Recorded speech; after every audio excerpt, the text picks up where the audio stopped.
Class में study किया है इंटीग्रेशन के बारे में। इंटीग्रेशन के टाइप्स हमने स्टडी किए, इंटीग्रेशन सॉल्व करने के मेथड्स हमने स्टडी किए। इंटीग्रेशन के टाइप्स में हमने डेफिनेट इंटीग्रेशन और इनडेफिनेट इंटीग्रेशन स्टडी किया है और उन सभी से रिलेटेड हमने क्वेश्चंस भी सॉल्व किए हैं। आज हम एक न्यू चैप्टर स्टार्ट करते हैं जिसका नाम है एप्लीकेशन ऑफ इंटीग्रल्स। इंटीग्रेशन का एप्लीकेशन हम किस किस फील्ड पे करते हैं। तो जब हमने इंटीग्रेशन स्टडी किया था उसके इंट्रोडक्शन पार्ट में हमने सबसे पहले ये स्टडी किया कि किस तरह से हम मेनली इंट्रोडक्शन को यूज़ कर सकते हैं, किस तरह से हम मेनली इंटीग्रेशन को यूज़ कर सकते हैं। तो उस पर हमने स्टडी किया था कि अगर कोई अनडिफाइंड शेप हमें मिलती है तो उस कंडीशन पर उस अनडिफाइंड शेप का हम एरिया फाइंड करने के लिए इंटीग्रेशन यूज़ करते हैं। हमने स्टडी किया था कि जैसे अगर हमें कोई कर्व इस तरह से गिवन है और इस कर्व और एक्स एक्सिस के बीच का जो पार्ट है, यहाँ से लेके यहाँ तक की बात हम करें तो ये जो पार्ट है, इस पार्ट की अगर हमें एरिया फाइंड करनी है तो ये कर्व एक डिफाइंड वैल्यू नहीं है, डिफाइंड शेप नहीं है। डिफाइंड कहने का मतलब है जैसे हम अगर एक सर्कल देखें इस तरह से तो इस सर्कल का एरिया हम डिफाइन कर सकते हैं। अगर हम रेक्टेंगल देखें तो रेक्टेंगल का एरिया हम डिफाइन कर सकते हैं। पर ये जो यहाँ पर एक शेप बनी हुई है ये एक अनडिफाइंड शेप है, तो इस कंडीशन पर हम इसके एरिया को डिफाइन नहीं कर सकते। तो इंटीग्रेशन का यूज़ हम इस तरह के कोई भी शेप अगर हमें दिखे तो उसका हम एरिया फाइंड करने के लिए करते हैं। मेनली हम अगर हमें कोई कर्व गिवन है और किसी भी एक्स एक्सिस या फिर वाई एक्सिस के बीच अगर वो कर्व बन रहा है तो उस कंडीशन पर उनके एरिया फाइंड करने के लिए हम यूज़ करते हैं। दो कर्व बनते हैं तो दो कर्व के बीच का जो कटा हुआ पोर्शन होता है, जैसे कर्व को हम इस तरह से बनाते हैं और हमें यहाँ पर वाई एक्सिस के साथ इसकी वाई एक्सिस और इस कर्व इन दोनों के बीच का एरिया फाइंड करना हो तो अगर हम यहाँ से देखें तो ये एक पैराबोला है और ये एक स्ट्रेट लाइन है। तो जब एक दो तरह के कर्व मिल गए, फर्स्ट एक हमें पैराबोला मिल गया और सेकेंड हमें यहाँ से स्ट्रेट लाइन मिल गई। तो इस तरह के यहाँ पे हमें दो शेप मिल गए, लाइन और पैराबोला। ये दोनों जब बनाए गए हैं तो ये कोई पार्ट है जो हमें क्लोज्ड कर्व मिल रहा है, क्लोज्ड, और इस तो शेप का अगर हमें एरिया फाइंड करना है तो इन सभी फील्ड पर हम मेनली इंटीग्रेशन का यूज़ करते हैं। तो इस तरह से हम एक सीधे शब्दों में ये बोल सकते हैं कि हम इंटीग्रेशन को यूज़ करेंगे जब हमें किसी भी अनडिफाइंड शेप का एरिया फाइंड करना है। तो एक एक करके हम यहाँ से फाइंड करते हैं। अगर हमें कोई सिंपल कर्व और एक्स एक्सिस या फिर वाई एक्सिस इन दोनों में से किसी एक एक्सिस के बीच के पार्ट की एरिया फाइंड करनी है तब हम किस तरह से फाइंड करेंगे। तो फर्स्ट हम स्टडी करते हैं area under simple curve. First part हम देखते हैं एरिया अंडर सिंपल कर्व। तो यहाँ पर देखिए एक कर्व डिफाइंड है, ये जो येलो लाइन से ड्रॉ किया गया है और इसका एक इक्वेशन हम देख सकते हैं। इसका फंक्शन हमें मिल रहा है y is equal to function of x। इस कर्व की वैल्यू हमें मिल रही है और अगर हमें इस कर्व पे इस x is equal to a to x is equal to b यहाँ से लेके यहाँ तक का एरिया फाइंड करना है तो ये एक डिफाइंड वैल्यू हो गई, मतलब हमें ये पूरे पार्ट का एरिया फाइंड करना है। और लिमिट हमें क्या मिल गया, अगर हम बात करें तो हमें लिमिट मिल गया है a टू b, ठीक है। अब अगर हमें एरिया फाइंड करना है तो एरिया के लिए हमने क्या स्टडी किया था कि इसका एरिया तो हम डिफाइन नहीं कर सकते क्योंकि ये एक अनडिफाइंड शेप है। पर हम अगर इसे इस तरह से अलग अलग पार्ट में बांट दें, इस तरह से अगर हम इसे छोटे छोटे रेक्टेंगल्स में डिवाइड कर दें तो रेक्टेंगल का एरिया हमें मालूम है लेंथ इनटू विड्थ। अब अगर हमें रेक्टेंगल का एरिया मालूम है तो ये लेंथ हो गया और ये विड्थ हो गया, तो जो पूरा शेप हमें मिल रहा है उसे हम स्मॉल विड्थ में डिवाइड करते हैं। मतलब हम उसे ऐसे रेक्टेंगल्स में डिवाइड करेंगे जिसका विड्थ एकदम अप्रोचिंग टू 0 हो। तो इसके विड्थ की वैल्यू हम लेते हैं dx, dx is very small value. अब ये विड्थ हमें मिल गया dx और इसे हमने इनफाइनाइट नंबर ऑफ रेक्टेंगल्स में डिवाइड कर दिया, एकदम छोटे छोटे रेक्टेंगल्स में। और ये जो वैल्यू हमें मिल रही है लेंथ की, ये वैल्यू हमें y एक्सिस की मिल रही है यहाँ से लेके यहाँ तक, और it is nothing but function of x, क्योंकि वो y की वैल्यू है। तो इस तरह से अलग अलग रेक्टेंगल्स के लिए हमें अलग अलग y की वैल्यू मिलेगी, क्योंकि यहाँ पर y की वैल्यू कुछ और है, यहाँ पर y की वैल्यू कुछ और है, यहाँ पर y की वैल्यू कुछ और है, वहाँ पर y की वैल्यू कुछ और है, पर सभी की विड्थ एक समान है। विड्थ सभी के लिए हमने dx कंसीडर किया है। तो इस तरह से हम सभी का एरिया फाइंड कर लेंगे। हम यहाँ से फाइंड कर लेंगे फर्स्ट एरिया फर्स्ट रेक्टेंगल के लिए, और ये हमें मिल जाएगा y1 इंटू डी एक्स। हमने इस वैल्यू को ले ली y1। सेकेंड हम एरिया फाइंड कर लेंगे a2, ये हमें मिल गया y2 into d x. Third हम फाइंड कर लेंगे y3, it is y3 into d x. तो इस तरह से हमें जितने भी रेक्टेंगल्स हम डिवाइड करेंगे उन सभी के लिए एरियाज मिल जाएंगे। फिर उसके बाद सभी को हम एरिया फाइंड करने के लिए इन सभी एरियाज को ऐड कर देंगे, क्योंकि हमें इस कंप्लीट कर्व का एरिया डिफाइन करना है। तो लास्ट में हम इन सभी को ऐड कर देंगे। तो ये हमें क्या मिल जाएगा, y1 plus y2 plus y3 up to जितने नंबर ऑफ होंगे इंटू dx। dx सभी में एक समान है तो उसे हमने कॉमन ले लिया। अब y1 y2 y3 ये सभी की वैल्यू हमें किस तरह से मिलेंगी, तो इसके लिए हमने स्टडी किया था कि यहाँ पर से हम समेशन यूज़ करते हैं n is equal to 1 to n, n is equal to 1 to n yn dx। n यहाँ पर उस वैल्यू को इंडिकेट कर देगा जितने नंबर ऑफ रेक्टेंगल्स में हम इसे डिवाइड करेंगे। और लास्ट में जब हम सभी को ऐड कर देंगे तो हमें उस शेप का एरिया मिल जाएगा। जब हम इसे इंटीग्रेशन पे लिखते हैं तो हम इसे लिखते हैं इस तरह से, यहाँ पर ये साइन समेशन को ही इंडिकेट करती है, ओके। और यहाँ पर से जो y dx मिल रहा है इसे हम यहाँ पर लिख लेते हैं, और a to b यहाँ से हमें मिल रही है लिमिट। लिमिट मतलब हमें कौन से पॉइंट से शुरू करके किस पॉइंट तक का एरिया डिफाइन करना है। ये हमने डेफिनेट इंटीग्रेशन में अच्छे से स्टडी किया है कि हमें लिमिट कैसे मिलता है। फिर लास्ट में हम इसे इंटीग्रेट कर देंगे और हमें इस जो हमें यहाँ पर शेप मिल रहा है उसका एरिया मिल जाएगा। अब अगर यही कर्व अगर हमें इस तरह से गिवन होता, जो अभी हमें इस तरह से मिल रहा है, अगर हम मान लेते हैं ये कर्व हमें इस तरह से मिल रहा है और इस कर्व और y एक्सिस के बीच के ये जो पार्ट है इसका एरिया हमें फाइंड करना है।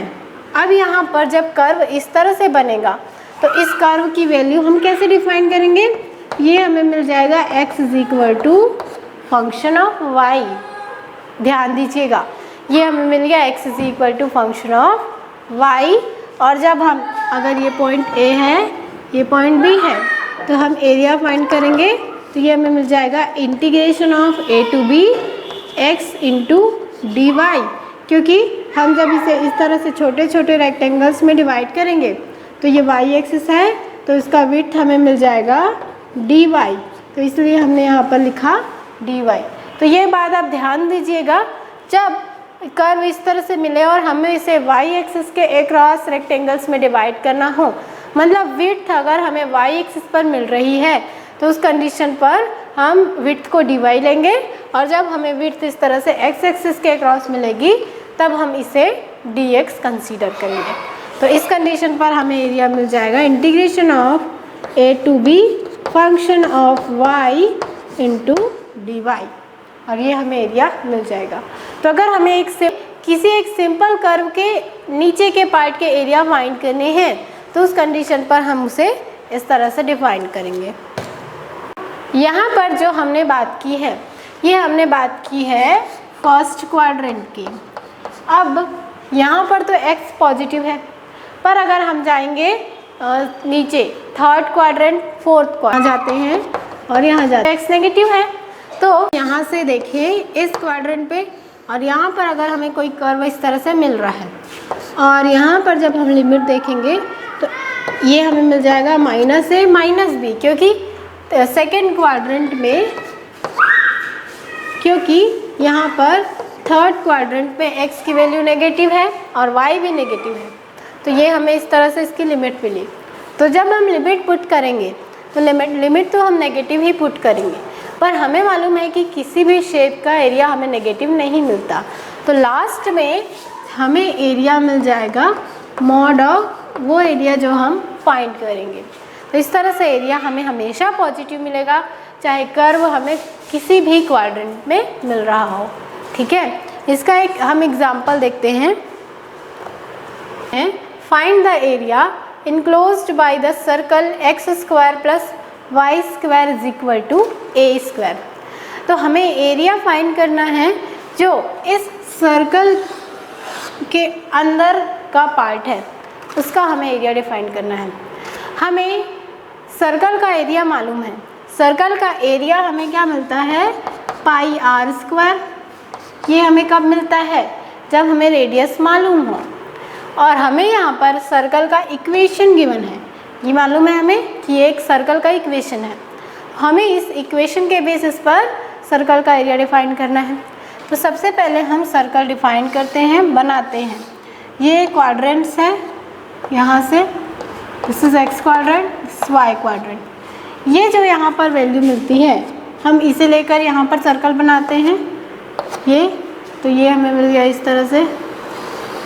इस सर्कल के इस पार्ट का, पूरे कंप्लीट पार्ट का एरिया डिफाइन करना है। अब इसके लिए हम किस तरह से इसे फाइंड करें, तो हम यहाँ पर एक क्वाड्रेंट के अक्रॉस इसे फाइंड करते हैं। क्योंकि यहाँ पर 4 क्वाड्रेंट है, first, second, third and fourth, और सभी क्वाड्रेंट पर हमें इसका 1/4 हिस्सा यहाँ से मिल रहा है, 1/4 पार्ट। तो अगर हम इस एक पार्ट का एरिया फाइंड कर लें, यहाँ से अगर हम इस पार्ट का एरिया फाइंड कर लें और इसके बाद इसे 4 टाइम्स ऐड कर दें या हम 4 का मल्टीप्लाई कर दें, तो एक पार्ट का एरिया डिफाइन करके अगर हम 4 मल्टीप्लाई करेंगे तो ये हमें इन चारों पार्ट का एरिया मिल जाएगा। तो यहाँ से हम वही प्रोसीजर करते हैं और उसके लिए हम यहाँ से इसे ड्रॉप करते हैं और इस तरह से हम इसे रेक्टेंगल में डिवाइड करते हैं। अब जब मैंने आपको बताया कि अगर हम इसे एक्सिस के क्रॉस रेक्टेंगल में बांटेंगे तो इसका विड्थ हमें मिल जाएगा dx, और ये हमें इसका इक्वेशन मिल रहा है y square is equal to a square minus x square. हमें y के अक्रॉस में इसे फाइंड करना है, तो y हमें मिल जाएगा √a square minus x square. यहाँ से हमने x को इस साइड ट्रांसफ़र किया और दोनों साइड हमने स्क्वायर रूट किया, तो ये हमें मिल जाएगा y is equal to √a square minus x square.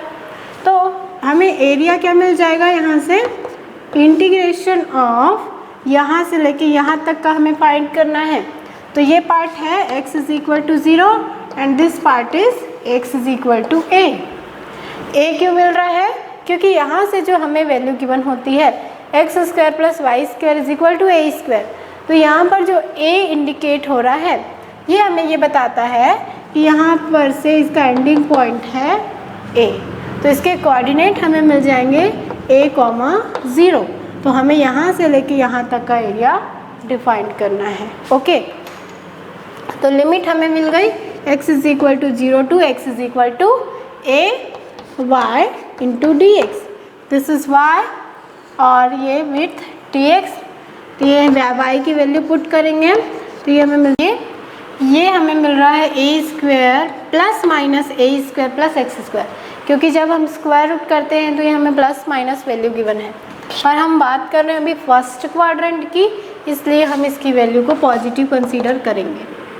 अब सॉल्व करेंगे तो इसका इंटीग्रेशन हमें मिलता है x/2 √a square minus x square plus x square upon 2 sine inverse x/a, और लिमिट हमें इसकी मिल रही है 0 to a।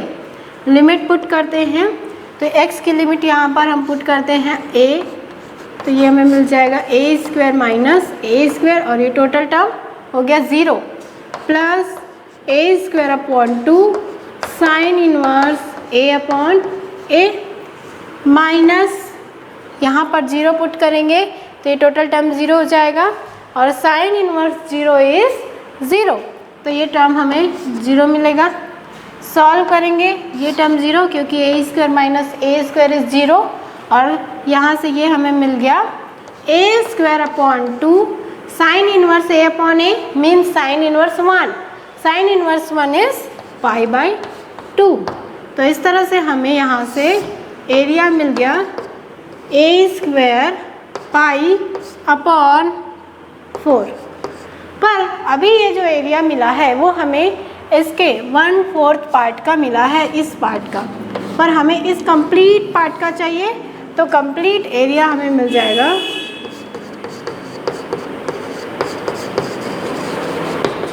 4 into area that is 4 into A square pi upon 4, 4 cancel हो जाएगा और इसका हमें एरिया मिल गया पाई ए स्क्वायर। इसे सॉल्व करेंगे तो हमें फाइंड करना था इस सर्कल के अंदर का जो भी पार्ट है उसका एरिया। इसके लिए हमने क्या किया, सबसे पहले हमने इसे इस तरह से ड्रॉप किया और इस पूरे पार्ट का एरिया फाइंड करने के लिए हम इसके 1/4 पार्ट का एरिया फाइंड करेंगे, फिर लास्ट में हम उसे 4 से मल्टीप्लाई करेंगे तो हमें कंप्लीट एरिया मिलेगा। तो इसके लिए हमने इस पार्ट को चूज, हमने इसे वर्टिकली ड्रॉप किया है। उसके लिए इसका विड्थ हमें मिल गया dx, तो एरिया हमें मिल जाएगा y इंटू डी एक्स और लिमिट हमें मिल रही है x is equal to 0 to x is equal to a। फिर लिमिट हमने पुट किया और सॉल्व किया। अब यहाँ पर हमने इसे इस तरह से वर्टिकली ड्रॉप किया है, हम ज़रूरी नहीं है कि हम इसे इसी तरह से ही ड्रॉप करें, हम चाहें तो इस तरह से इसे हॉरिजॉन्टली भी ड्रॉप कर सकते हैं। और जब ऐसा करेंगे तो यहाँ से हमें इसका विड्थ क्या मिलेगा, yes it is now dy। तो अगर हम इसे इस तरह से ड्रॉप करेंगे कि इसका ये विड्थ हमें y एक्सिस पर जाता हुआ हम दिखे तो इस कंडीशन पर इसका विड्थ हमें मिल जाएगा dy। तो जब हमें ये dy मिल गया मतलब हमें इसे x के रिस्पेक्ट में फाइंड करना है, तो उस कंडीशन पर हमें मिल जाएगा √a square minus y square and rest procedure is same. तो चाहे हम इसे वर्टिकली ड्रॉप करें चाहे हम हॉरिजॉन्टली ड्रॉप करें हमें एरिया सिमिलर मिलेगा। ओके, तो इस तरह से हम इसे फाइंड करेंगे। इसके बाद हम नेक्स्ट टॉपिक देखते हैं and next topic is area of the reason bounded by the curve and a line. अगर हमें एक कर्व और एक लाइन दिख रहा है तो उसके दोनों के बीच के एरिया को हम किस तरह से फाइंड करेंगे। Next topic is area of the reason bounded by a curve and a line. इस कंडीशन पर हम एक कर्व और एक लाइन के बीच का एरिया डिफाइन करेंगे। तो वो कर्व हमें कोई भी मिल सकता है, या तो वो हमें सर्कल मिल सकता है, इलिप्स मिल सकता है, पैराबोला मिल सकता है। तो इस कंडीशन पर हम सर्कल एंड लाइन इन दोनों के बीच एरिया डिफाइन करेंगे। हम डिफाइन करेंगे एलिप्स एंड लाइन के बीच का एरिया एंड हम डिफाइन करेंगे पैराबोला एंड लाइन इनके बीच का एरिया। और प्रोसीजर हम सिमिलर करेंगे कि जो भी हमें लाइन मिलेगी और जो कर्व मिलेगा उसके बीच का पार्ट का हमें एरिया डिफाइन करना है। तो जैसे हमें इस तरह से एक पैराबोला मिला और हमें यहाँ से एक लाइन मिल गई इस तरह से और हमें ये पार्ट का एरिया डिफाइन करना है। तो सेम प्रोसीजर हम करेंगे, हम यहाँ पर उसे वर्टिकली ड्रॉप करें या हम हॉरिजॉन्टली ड्रॉप करें, जो हमें कंडीशन गिवन होगा उसके बेसिस पर, और देन हम उसका एरिया डिफाइन करेंगे। लाइन की हेल्प से हम लिमिट्स पुट करेंगे और कर्व हम इसके बेसिस पर अप्लाई करेंगे। तो एक एग्जांपल देखते हैं, उसके थ्रू हम समझते हैं। हमें एग्जांपल गिवन है, find the area of the reason bounded by the curve y is equal to x square and the line y is equal to 4। इन दोनों के बीच का हमें एरिया फाइंड करना है। तो जब हम एरिया फाइंड करने जाएंगे तो यहाँ पर एक नेसेसरी कंडीशन है कि हमें कर्व ड्रॉ करने आना चाहिए। हम y is equal to x square किस तरह से ड्रॉ करेंगे, y is equal to 4 line हम किस तरह से ड्रॉ करेंगे। तो ये सारी प्रोसेस हमने 11th क्लास में स्टडी की हुई है। हमने पैराबोला जब स्टडी किया तो हमने स्टडी किया है कि ये पैराबोला हम कैसे बनाएंगे, और क्योंकि ये एक पैराबोला का इक्वेशन है, पैराबोला का इक्वेशन हमें मालूम है, ये हमें मिलता है y square is equal to 4ax, okay, equal to x square मिल रहा है। तो मतलब हमें जो पैराबोला मिल रहा है वो डायरेक्ट हमें ओरिजिन से मिलेगा। तो ये हमें मिल गया इस तरह से, ओके। अब इसके बाद हम लाइन ड्रॉ करते हैं। तो लाइन हमें गिवन है y इज इक्वल टू 4, मतलब y एक्सिस पर 4 पार्ट हम जाएंगे और यहाँ से हमें ये लाइन मिलेगा। तो ये हमने ड्रॉ किया, ये जो लाइन है ये हमें मिल रहा है y is equal to 4 and this curve is y is equal to x square. अब हमें फाइंड करना है इस रीजन का एरिया। तो यहाँ पर देखिए ये सिमिलर 2 पार्ट बन गए। फर्स्ट पार्ट हमें यहाँ से ये मिल रहा है OAB और सेकेंड पार्ट हमें मिल रहा है OACO। तो अगर हम इस एक पार्ट का एरिया फाइंड कर ले, क्योंकि ये दोनों एक दूसरे की मिरर इमेज है, तो अगर हम एक पार्ट का एरिया फाइंड कर लें और उसे 2 से मल्टीप्लाई कर दें तो हमें इन दोनों पार्ट का एरिया मिल जाएगा। तो हम यहाँ से इस पार्ट का एरिया फाइंड करते हैं। अब यहाँ से क्वेश्चन ये है कि हम इसे वर्टिकली ड्रॉप करेंगे या हम हॉरिजॉन्टली ड्रॉप करेंगे। तो यहाँ से देखिए, अगर हम इसे इस तरह से वर्टिकल ड्रॉप करते हैं तो वर्टिकल ड्रॉप करेंगे मतलब विड्थ क्या मिलेगा हमें, dx, क्योंकि हम यहाँ से x के क्रॉस इसे ड्रॉप कर रहे हैं और हमें लिमिट यहाँ से x इज इक्वल टू 0 से यहाँ तक पुट करनी होगी, पर अभी हमें इस पार्ट की वैल्यू नहीं मालूम, ओके। और अगर हम इसे ऐसा ड्रॉप ना करके हम हॉरिजॉन्टल ड्रॉप करते हैं तो इस कंडीशन पर इसकी विड्थ हमें मिल जाएगी dy, ओके। अब अगर विड्थ हमें dy मिल रही है और लिमिट यहाँ से y is equal to 0 to y is equal to 4, हमें इसकी लिमिट मालूम है, तो हम इसे वर्टिकली ड्रॉप ना करके हम इसे हॉरिजॉन्टली ड्रॉप करेंगे, ठीक है। हम चाहें तो हम इस पार्ट की वैल्यू फाइंड कर सकते हैं, पर हम एक्स्ट्रा कैलकुलेशन क्यों करें। अगर हमारा क्वेश्चन इजी वे में सॉल्व हो जाता है तो हम इसे कॉम्प्लिकेटेड क्यों बनाएं। तो इसलिए हम इसे वर्टिकली ड्रॉप ना करके हम हॉरिजॉन्टल ड्रॉप करेंगे और फिर एरिया हम फाइंड कर लेंगे। तो एरिया हमें क्या मिलेगा, यहाँ से लिमिट तो हमें मिल गया y is equal to 0 to y is equal to 4 और हम इसे कर रहे हैं हॉरिजॉन्टल ड्रॉप, मतलब विड्थ हमें मिल गई dy। तो अगर ये हमें dy मिल रहा है मतलब हमें यहाँ से क्या मिलेगा, g of y and g of y is root y, okay. Solve करते हैं तो ये हमें मिल जाएगा y की पावर 1/2 एंड इंटीग्रेशन हमें इसका मिल जाएगा इस तरह से एंड लिमिट हमें मिल रही है 0 टू 4। सॉल्व करते हैं तो ये हमें मिल गया 2/3 और यहाँ से y की लिमिट हमें मिल गई y, ये हमें मिल गया y power 3/2 and limits from 0 to 4। Limit put करते हैं तो यहाँ से 4 लिमिट हमें इसका मिल गया और 0 पुट करेंगे तो ये 0 मिल जाएगा।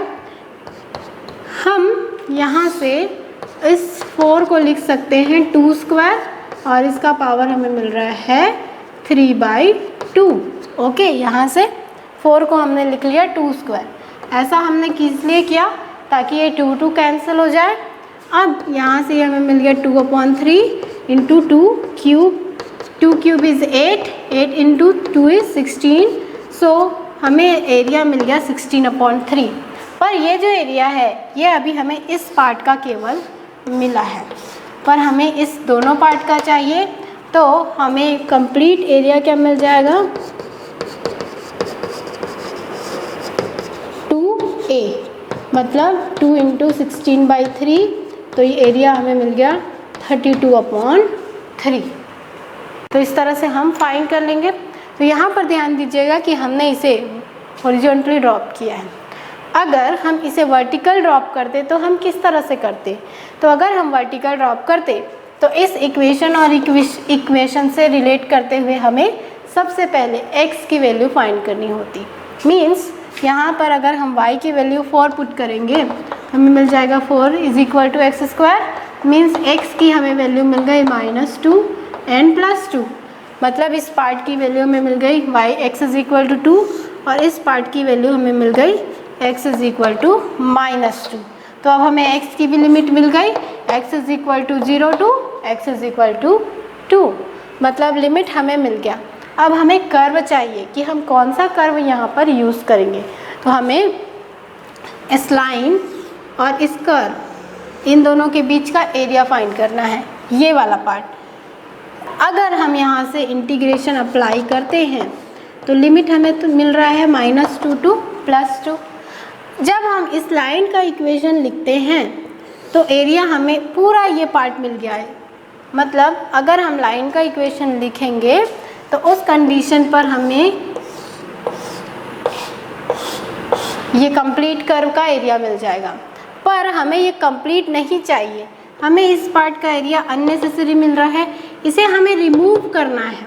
तो इसलिए हम यूज़ करते हैं 4 - एक्स स्क्वायर।